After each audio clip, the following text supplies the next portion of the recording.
Hindi siya tatakbo. Di kwentuhan kami. Kwento niya sa akin yung mga iba't ibang krimen na ginawa niya. Sinabi niya eh. May pinatay siyang ganito, inarmalate siya ng mga tao, nagtalsikan yung utak.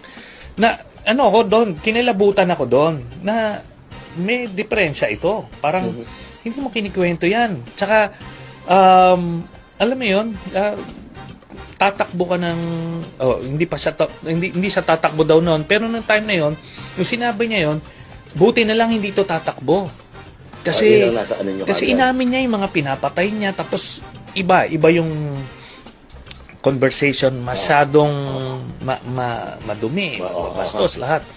So anyway, sabi ko sa grupo ko, buti na lang hindi tatakbo ito si Duterte kasi parang hitman mag-isip, sabi ko. Ngayon, nung December, kinalaunan, nagbago yung sitwasyon, tumakbo siya. Nako, nung nabalitaan ko tatakbo siya, lumabas ulit, bumalik yung mga napag-usapan namin na iniisip ko, hindi to pwede maging presidente kasi maraming papataying Pilipino ito.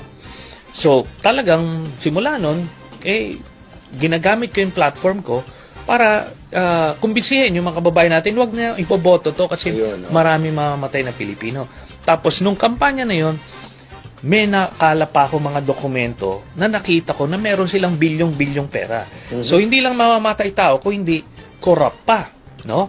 Tapos, ito yung mabigat. Doon sa dokumento na yon, nakita ko, tumatanggap siya ng pera sa drug lord. Kaya, alam ko na simulat sa pool na yung sinasabi niyang galit sa droga, peke. Kasi meron siyang drug lord na pinoproteksyonan. Kaya ang pinapatay nila noon, yung mga karibal lang ng drug lord na yun. Yung drug lord na yun, si Michael Yang, na in-appoint pa niya economic advisor. So, nakita ko yung lahat. Kaya, simula ng punto na yun, tapos nung nanalo siya, libo-libo kagad yung pinapatay.